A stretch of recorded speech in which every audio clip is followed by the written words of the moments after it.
मित्र देखिए, हम सब लोग एक भगवान शब्द है, भगवान। हम भगवान और भगवान की व्यवस्था के साथ जीते हैं, पैदा हुए हैं और मरेंगे।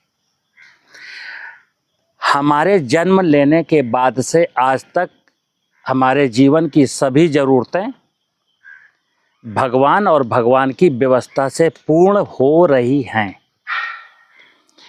2 वक्त की रोटी का सवाल हो या 10 बार ड्रिंकिंग वाटर का सवाल हो या 21,000 बार ऑक्सीजन का सवाल हो, मकान का सवाल हो या वस्त्र का सवाल हो, बाइक चलाते हो तो मोटरसाइकिल में जो डीजल और पेट्रोल लगता है वो भी भगवान की व्यवस्था का ही है। आप ये जान लीजिए कि भगवान की व्यवस्था से बड़ा यहाँ कोई व्यवस्था भी नहीं है।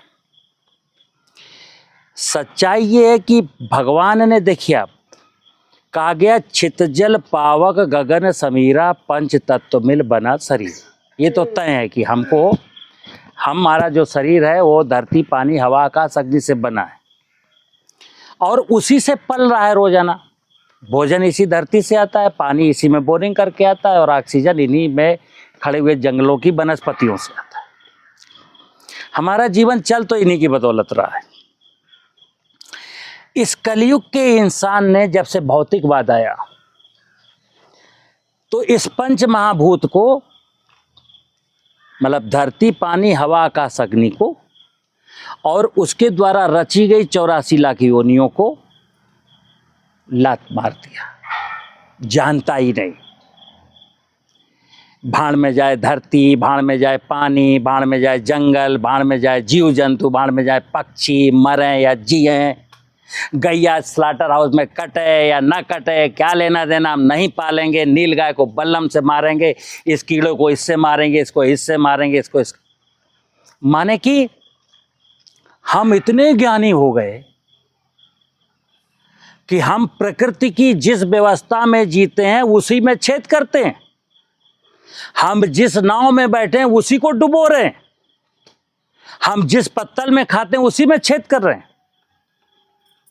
यानी कि भगवान और भगवान की व्यवस्था को नहीं मानते। भगवान, ये धरती भगवान, यहाँ पर समुद्र भगवान, नदियाँ भगवान, वर्षा भगवान के द्वारा, ये सारी वन वनस्पतियाँ, जीव जंतु सब भगवान ने बनाए। और हम वैज्ञानिक क्या हो गए कि इसको मार दो, इसको मार दो, इसको मार दो, इसको ये करो, इसको ये करो, इसको करो। मैं वैज्ञानिक हूँ। वैज्ञानिक का मतलब है तुम पूरी भगवान की व्यवस्था को मार डालोगे, कहाँ जाओगे? और आज कहाँ पहुँचे हैं? मेरे बाबा परबाबा, मेरे पिताजी बाबा परबाबा ऐसे नहीं थे। तब कोई साइंस नहीं थी, कोई विज्ञान नहीं था, देश में कोई एग्रीकल्चर यूनिवर्सिटी नहीं थी, कोई टेक्नोलॉजी नहीं थी और भारत सोने की चिड़िया था।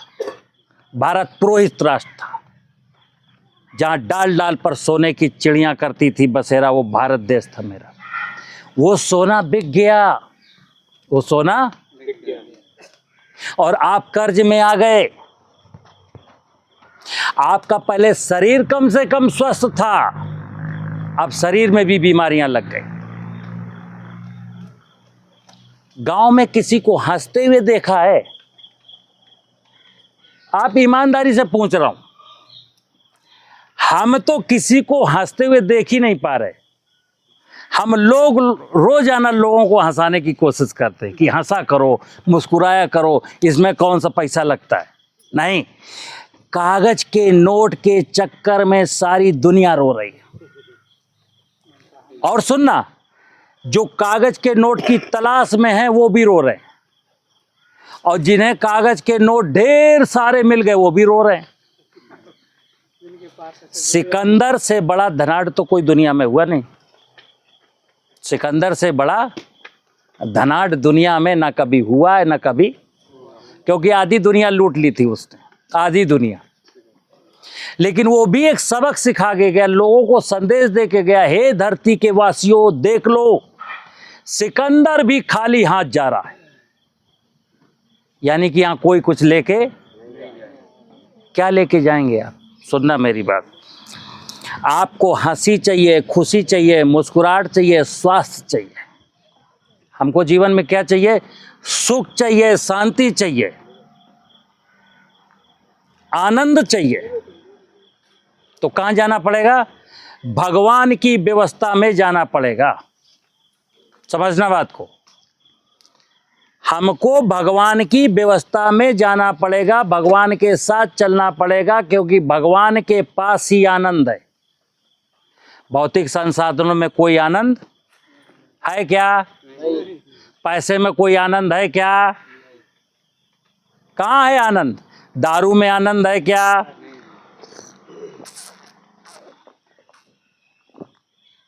आनंद कहाँ है? परमात्मा सत चित आनंद का स्वामी कौन? जिसकी ये संपूर्ण कायनात है। अगर आपको भी आनंद चाहिए, हालांकि दुनिया खोज तो आनंद ही रही है। अब गलत फहमी क्या है इंसान की? इंसान की गलत फहमी ये कागज के नोट में आनंद है। अब इसकी बेवकूफी देखिए, कागज के नोट में आनंद खोज रहा है, कागज के नोट में खुशियां खोज रहा है।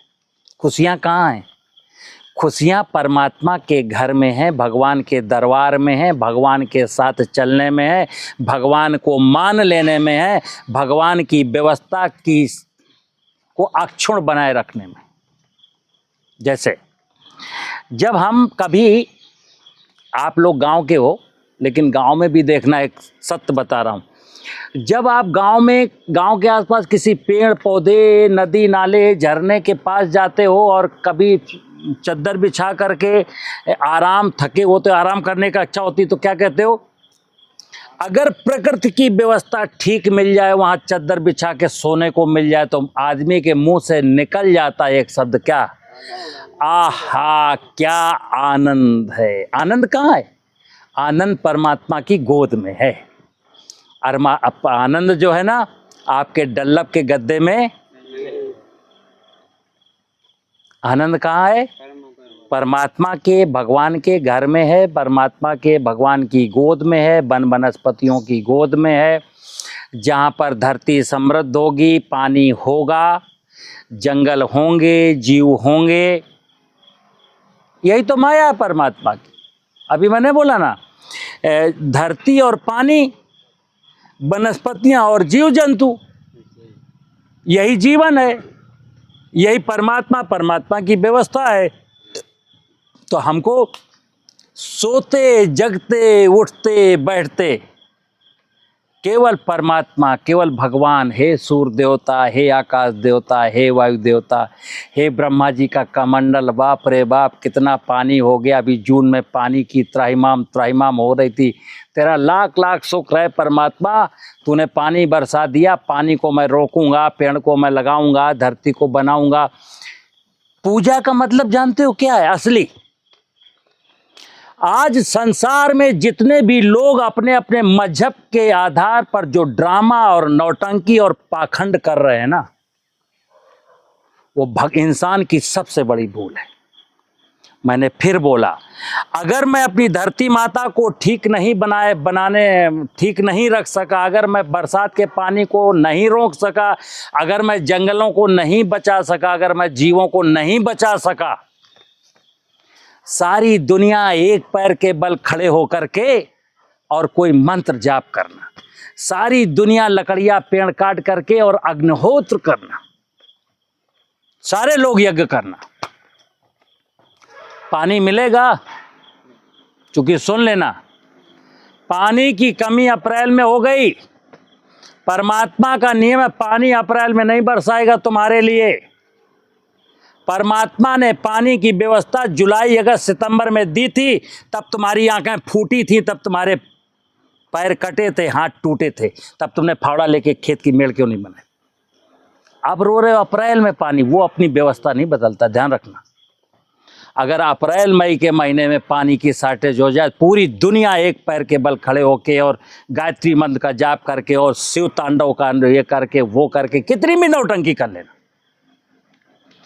मित्र, परमात्मा का एक नियम कायदा कानून है, और अगर हम धरती के लोग भगवान का नियम कायदा कानून मानेंगे ना, तो हमको फिर दुनिया में किसी भी देश के किसी भी संविधान की जरूरत ही नहीं पड़ेगी। तब ना किसी डॉक्टर की जरूरत होगी, ना किसी वकील की जरूरत होगी, ना कभी किसी न्यायाधीश की जरूरत होगी। क्यों? सब लोग न्याय पसंद हैं, सब लोग परमात्मा की व्यवस्था के अनुसार चलते हैं। कोई किसी को दुख नहीं देता, कोई किसी को कष्ट नहीं पहुंचाता। लेकिन आज जानते हो क्या है? जब मैंने धरती को नहीं छोड़ा, धरती कौन है? भगवान। जब मैंने विष्णु को यानी जल को नहीं छोड़ा, जल कौन है? विष्णु भगवान। जब मैंने जंगल को नहीं छोड़ा, जंगल कौन है? ब्रह्मा जी का वास। तो जो आदमी जमीन को जमीन के साथ अन्याय करेगा, जल के साथ अन्याय करेगा, जंगल के साथ अन्याय करेगा, उससे कौन व्यक्ति अपेक्षा रख सकता है कि वो मनुष्य के साथ अन्याय करेगा? बात समझिए मेरी। हमारी बहादुरी की पराकाष्ठा देखिए, मैंने भगवान तक को नहीं छोड़ा। आज अगर कोई न्याय और कानून संविधान कहता है इंसान की रक्षा करो, इंसान के साथ मानवीय व्यवहार करो, अरे इंसान की ऐसी की तैसी। अभी क्या मन में है? अब जब मेरा भगवान कुछ नहीं उखाड़ सका तो इंसान की क्या हैसियत? इसलिए मैं कहता हूं सारी दुनिया को भगवान और भगवान की व्यवस्था के साथ चलना। और सुन लेना, जिसने उस पर अटूट विश्वास किया, यानी तय कर लिया, मैं अब लाभ लोभ लालच के चक्कर में नहीं पड़ूंगा, मैं अपनी जमीन को अच्छा बनाऊंगा, पानी को रोकूंगा, जंगल लगाऊंगा, अच्छी खेती करूंगा, लालच छोड़ दूंगा, तो भगवान की कसम भगवान आपको कभी मरने नहीं देगा, कोई दुख आने ही नहीं देगा। लेकिन जब आप सब पूरी व्यवस्था अपने हाथ में ले लोगे, भगवान क्या करेगा, मुझे खुद करना पड़ेगा, यानी कि आप भगवान से बात दूर हो गए। तो क्या करेगा भगवान? भाई ठीक है, जा कर ले अपना, जा कर अपना, तुझे बहुत गर्व है, बहुत अभिमान है अपनी योग्यता पर, चल देखते हैं तू क्या कर लेगा। इसीलिए हम सब लोग मौत के मुहाने पर आके खड़े हो गए। फिर बता दूं, अब हम लोग मौत के बहुत नजदीक पहुंच चुके हैं। मेरा अपना मानना है, मेरा अपना अध्ययन है, अपना भविष्यवाणी कि 20 साल के अंदर अंदर अगर ये जो पीढ़ी है आज वाली, अगर एक खून के, अभी तो आंसू गिरता है पानी का, हम सब लोग खून के आंसू रोएंगे। और ना विश्वास हो तो पंजाब वालों से, हरियाणा वालों से पूछ लो, जिसके घर में एक कैंसर का मरीज हो गया। हमको तो बहुत सारे लोग कहते हैं सचान साहब मुझे कैंसर हो, रोते रोते व्यक्ति बोलता सचान साहब मुझे कैंसर हो जाता तो मैं कोई दिक्कत नहीं थी, मेरे 28 साल के लड़के को कैंसर हो। तो मैं कह रहा हूँ कैसा लगा? बहुत अच्छी खेती कर रहे थे ना, बहुत बड़े वैज्ञानिक बन गए थे ना, और वही चीजें देश में लागू की जा रही हैं। ये पेस्टिसाइड, वो पेस्टिसाइड, ऐसा कर दो, वैसा कर दो, ये तीर मार दो, ये जोत दो, ये रोटावेटर। मित्र फिर बता दूं, हमें किसी की जरूरत नहीं है। भगवान ने कहा है तुम मेरे प्रिय बन जाओ, तुम मेरी पूजा करो, मेरी सेवा करो, मुझे मेरी वास्तविक पूजा करो। वास्तविक पूजा का क्या मतलब है? धरती में जीवांश कार्बन बढ़ाएंगे, वर्षा के पानी को बचाएंगे, पेड़ों को लगाएंगे, इससे बड़ा कोई धार्मिक अनुष्ठान नहीं है।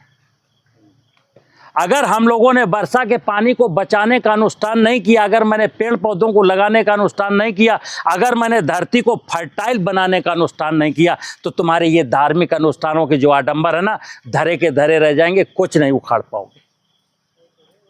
अब कई लोग मेरी इस बात का बुरा मान जाते हैं, जो भक्ति भाव में डूबे होते हैं ना, वो कहते हैं लो या तो अच्छी बात बता रहे हैं, हम तो सोच रहे थे बजरंगबली कुछ करेंगे, दुर्गा जी कुछ करेंगी, शंकर जी कुछ करेंगे। ये वनस्पति दुर्गा है, ये तब करेगी जब तुम इसकी पूजा करोगे। ये धरती शिव है, ये तब करेगी जब तुम इसकी सेवा करोगे। ये बादलों से बरसने वाला पानी जो है ब्रह्मा जी के कमंडल से गिर रहा है, और पूरी धरती का जलाभिषेक अभी वो कर रहे थे, किया है कि नहीं? पूरी धरती का, पूरे शिव का जलाभिषेक किसने किया? ब्रह्मा जी ने अपने कमंडल से किया। और हम कौन सी नौटंकी में फंसे हैं कि एक डंडिया ली, उसमें 2 लुटियां बांधी, गंगा जी जा रहे हैं। क्या यार गुड्डे गुड़िया का खेल खेल रहे हैं आप लोग? क्या हो रहा उससे? अरे फावड़ा उठाते, खेत की मेड़ बांध लेते। ये था आपके 5 एकड़ धरती का जलाभिषेक। तो ब्रह्मा जी जलाभिषेक कर रहे हैं, आप कह रहे नहीं नहीं भगो भगो भगो, यहां से भगो, मेड़ काट रहे हो। ठीक है ना? भगवान पर भरोसा, राम पर भरोसा जिसे कभी भूखा मरता नहीं, और छोटी छोटी बातों से किसी का पेट भरता नहीं। भगवान पर भरोसा रखो, परमात्मा पर भरोसा रखो, उसकी व्यवस्था पर भरोसा रखो। और भरोसा रखने का मतलब सिर्फ ये नहीं कि हम तो भगवान के भरोसे बैठे ना, भगवान के लिए कुछ करो। कर्म, धर्म क्या है? धर्म ही कर्म है, कर्म ही पूजा है। अगर धरती की मेड़ नहीं बना पाए, मेड़ पर पेड़ नहीं लगा पाए, और फिर घर में जो कैलेंडर बना हुआ है दुर्गा का और शिव का, उसके आगे बैठ करके दो वो झोला छाप अगरबत्ती जला के ओम नमो शिवाय, ओम नमो शिवाय कर्जा है यार। भगवान को तो तुम्हारा, अगर शिव की वास्तव में पूजा करते तो तुम्हारा कर्जा उतर गया होता। आप बताइए, आप ओम नमो शिवाय का जाप करके कर्जा उतर जाएगा? दुनिया में कोई धार्मिक गुरु बता दे कि ओम नमो शिवाय का जाप करने से कर्जा उतरता हो? नमो शिवाय के जाप का मतलब है निरंतर इस धरती की सेवा करते रहिए, निरंतर वनस्पतियों की सुरक्षा करते रहिए। समझ लेना, धरती बचेगी तो इंसान बचेगा, जंगल बचेगा तो इंसान बचेगा, पानी बचेगा तो इंसान बचेगा, जीव जंतु बचेंगे तो इंसान बचेगा। क्योंकि भगवान ने 84 लाख योनियां के, फालतू था वो, बेवकूफ था, चूतिया था। मतलब क्या जरूरत थी 84 लाख योनियां बनाने की? तुम्ही को सीधे अवतरित कर देता। तुम यहां क्या करते? गैया का दूध था? गैया तो थी नहीं, गैया का दूध कैसे पीते? भैंसिया का दूध कैसे पीते? और बकरी का मांस कैसे खाते? और मछली कैसे खाते? जब यहाँ मछली मछली हिरन कुछ था ही नहीं, यहाँ तो कुछ नहीं था, तुम बाजा बजाते यहाँ पर। इसलिए सुनना, 84 लाख योनियों की रचना के बाद मनुष्य योनि की रचना क्यों करता है परमात्मा? जरा दिमाग लगाना। क्योंकि मनुष्य परमात्मा का दामाद है, पर इस धरती पर परमात्मा का दामाद है मनुष्य, माली है मनुष्य। परमात्मा ने ढेर सारी अपेक्षाएं पाली थी मनुष्य से कि ये धरती पर जब आएगा तो मैंने जो इसको बना करके व्यवस्था दी है, उस व्यवस्था को संभाल करके रखेगा, और हमको रोज रोज अवतार लेने की जरूरत नहीं पड़ेगी। लेकिन इतना जाहिल गमार इंसान कि उसको मजबूर करता है, हम कुछ नहीं करेंगे, तू फिर आ। एक बार राम के समय आया, एक बार कृष्ण आए, आप कहते हैं कल की अवतार होगा। मतलब जबरदस्ती यार। मतलब तुम दुष्टता करोगे, धूर्तता करोगे, धरती को खराब करोगे, मां बेटियों के साथ अत्याचार करोगे, और फिर कहोगे अब कल की अवतार होगा, अब देखो राम आएंगे, फिर नए राम आएंगे, अवतार लेंगे, फिर वो ठीक करेंगे, तब मारे जाओगे। फिर क्या होगा? सुदर्शन चक्र से, क्योंकि हम लोग कौन है? सुन लेना, हम लोग सब दुर्योधन की सेना के सिपाही हैं, ध्यान रखना। हम में से आज कोई पांडवों की तरफ, अब तो कहीं पांडव दिखते ही नहीं, सारे के सारे लोग धृतराष्ट्र की औलादें हो गए। तो अब जब आएगा कल की अवतार भाई साहब, तो समूल नाश करके जाएगा। ऐसा चाहते हैं क्या हम लोग? तो कल की अवतार कह रहा है, समझ जा बेटा, सोच ले, देख ले, सत्य को जान ले, सनातन को जान ले, धर्म को निभा ले। ये जो भगवान शब्द कहा मैंने, यही सत्य है, और ये जो वनस्पतियां हैं, जो जीव जंतु हैं, यही सनातन है, और इनके प्रति जो आपकी वफादारी है, जो कर्तव्य है, वही आपका धर्म है। बकाया आप जो सोचें रामायण पर ना धर्म है, मंदिर जाना, वो धर्म का वो हो सकता है, ये भी एक आने की पढ़ाई हो। रामायण पढ़ के आओ, राम बनो ना। अब तो रावण भी नहीं है साला, रावण से निकम्मा आदमी रामायण पढ़ रहा है। उसके दिमाग में गलत फहमी पता नहीं कहाँ से आ गई कि रामायण पढ़ने से भगवान खुश होता है या गीता पढ़ने से श्री कृष्ण खुश होते हैं। गीता पढ़ने से श्री कृष्ण नहीं होते, श्री कृष्ण उससे खुश होते हैं जो न्याय और धर्म की रक्षा करता है। राम उससे खुश होते हैं जो त्याग की भावना रखता है। हम दुनिया को लूट लेना चाहते हैं और सोचते हैं रामायण पढ़ के राम हम पर अनुकंपा बरसाएंगे। उनके कहने पे चलो, उनके बताए गए मार्ग पर चलो। रामायण पढ़ो या ना पढ़ो, गीता पढ़ो या ना पढ़ो, जो कहे गए उस रास्ते पर चलो। ठीक है ना? चलो ये